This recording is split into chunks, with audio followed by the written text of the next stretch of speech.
This show is a part of the podcast network of the Walled Garden Philosophical Society, an international community of philosophers and seekers dedicated to the pursuit of truth, wisdom, virtue, and the divine, wherever they may be found. To find out more, go to thewalledgarden.com.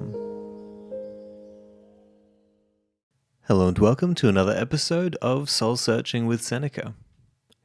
So today we're going to be reading the rest of letter number 27 on the good which abides, which is verse 4 through to verse 9. So we're going to be reading a lot of verses today, but basically what's happening here is, you'll remember from the previous episode, Seneca encourages us to move away from vice and towards virtue, which is the true good of the soul that abides within us.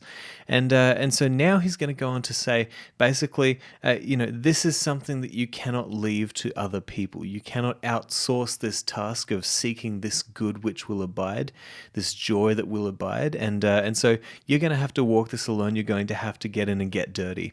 And so I'm going to read these verses, and then I might pick apart a few things, and we'll see what we can take away from it. So he says, quote, "When will it be your lot to attain this joy? Thus far you have indeed not been sluggish, but you must quicken your pace. Much toil remains.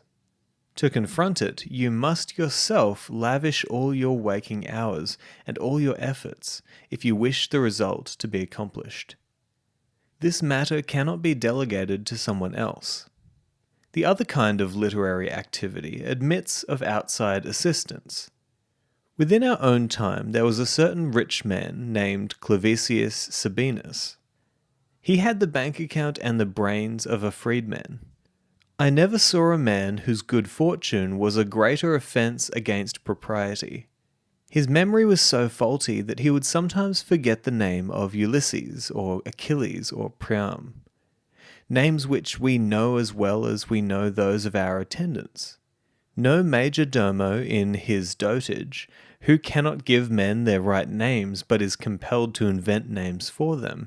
No such man, I say, calls off the names of his master's tribesmen so atrociously as Sabinus used to call off the Trojan and Achaean heroes. But none the less did he desire to appear learned. So he devised this shortcut for learning.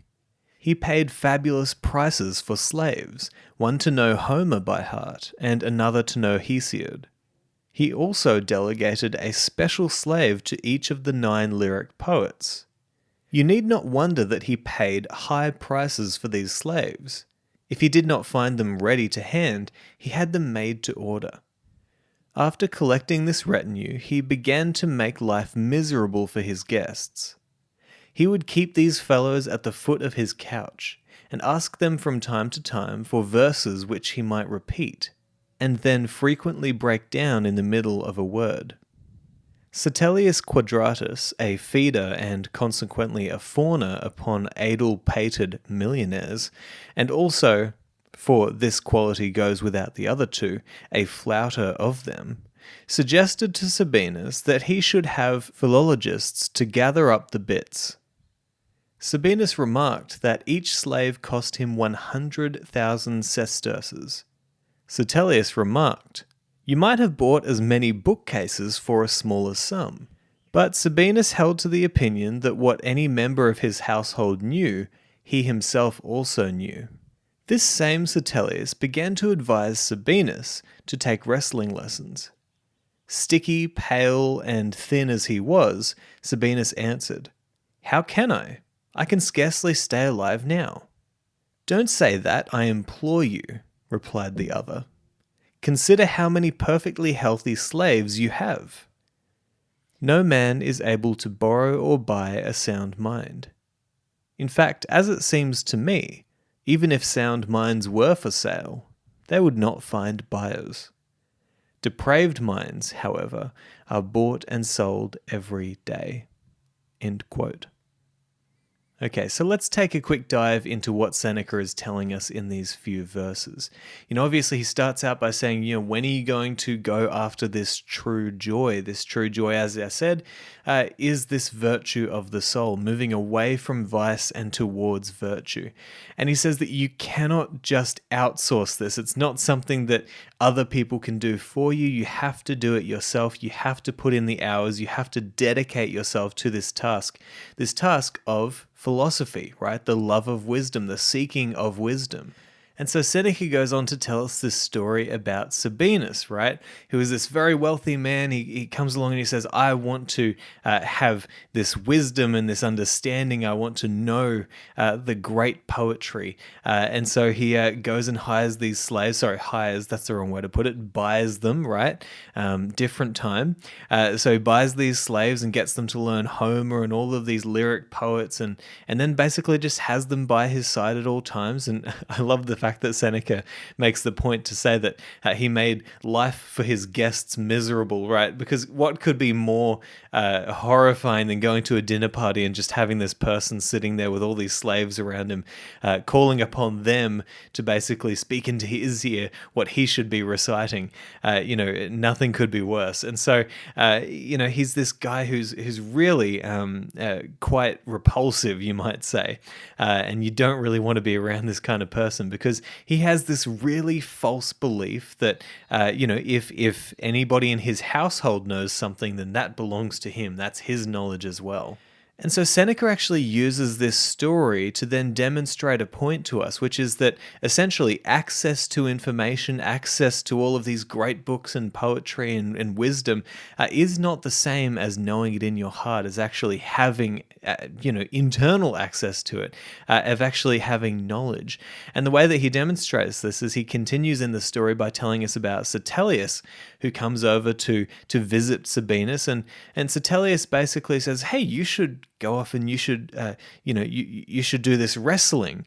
That's something that would be good for you. And Sabinus says, well, how could I possibly do that? I'm struggling to stay alive as it is. And then Setelius, in his wise joking, he says, well, hang on, don't be so sure. You've got all of these healthy slaves around you, right? So Seneca is demonstrating in this story that really there's a false judgment being made, that having access to this information, access to this poetry and all this sort of stuff is not the same as actually truly knowing it within yourself. And then Seneca kind of goes on to put the cherry on the cake of this argument by giving us this beautiful line where he says, no man is able to borrow or buy a sound mind. In fact, as it seems to me, even if sound minds were for sale, they would not find buyers. Depraved minds, however, are bought and sold every day. And that's the kind of line that you want to meditate on for a while, because when it comes to your mind and the peace of mind that we're all seeking here, there's so many options that you could choose from that will help you to pervert your mind and to send you down really dark paths that do not serve you well. There's so many ways to do that. There's not that many ways that you're going to be able to find peace of mind, to find a sound mind. That's going to be something that you really have to take into your own hands. It's something that you have to tend to personally. You have to become a caretaker of the gardens in your mind, you might say. And that requires effort, it requires time, it requires attention, it requires a careful approach. And so, the one thing you might ask yourself is, if a sound mind were for sale, would I even recognize what it looks like in order that I might buy it? That's something to really think about as well. But another thing that comes to my mind when Seneca's telling us this story about Sabinus is that, Sabinus and his slaves there memorizing all this poetry and everything, it really makes me think that he created an early version of, and perhaps a equally morally questionable version of Google, right? It's like have access to all this information at any time, right? That you can constantly pull it up. And there's kind of a strange thing that happens when we have such fast access to information, such quick access to anything that we might need, any answer that we might need to any question that we have, where we start to believe that that potentially is a part of us, right? I mean, look, it's no doubt that a lot of us feel like a phone is a part of us now, that we, you leave the house and you forget your phone and we have to go back. It's gotten to that stage, right? But what Seneca's asking us to seek is something that does not require constant access to an iPhone, right? Does not require constant access to all this information at any one moment, but it's something that you actually have to bring within yourself so that you understand it internally, so that you don't have to call upon other people or other devices or other companies, in order to feed you the information at any one time. It's something that we do within ourselves. That's philosophy, is seeking wisdom and making that wisdom become embodied within us so that we experience what having wisdom feels like, so that we experience what having peace of mind feels like, or what having virtue feels like. That's what we're after. And so, especially in a time where today I think all of us are a little bit like Sabinus in terms of, we always at any time have access to this information, it's important to note that we're trying to bring that information within us. And it's equally, actually, it's more important to know that we first need to decide what information do we need to embody within ourselves, right? What information should we seek? And so anyway, I'm going to read the last verse of this letter. And Seneca in this verse gives us another quote from Epicurus about living in agreement with nature.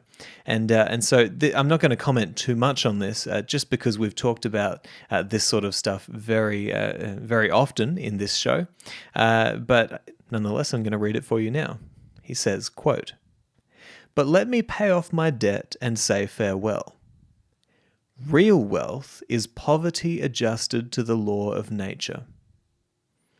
Epicurus has this saying in various ways and contexts, but it can never be repeated too often, since it can never be learned too well. For some persons, the remedy should be merely prescribed. In the case of others, it should be forced down their throats. Farewell. End quote.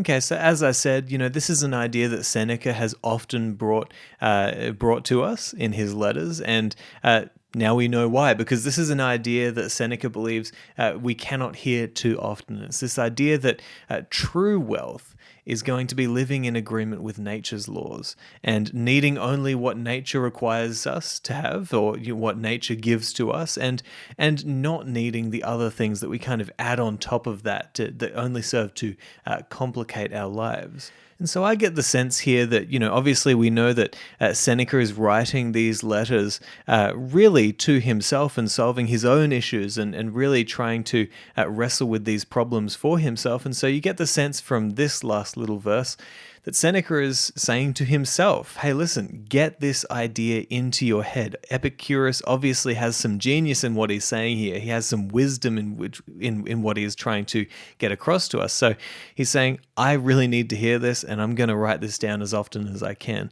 I think that's very interesting, and so we need to take heed, you might say. And if Seneca finds this to be an extremely important idea, then it's well worth our meditation and our careful attention. So anyway, I'm going to leave it there. I hope you've enjoyed this episode. I hope it has been thought-provoking, and I hope that you've taken away a few things that you can meditate on throughout your day and use in your life. So I'll talk to you next time.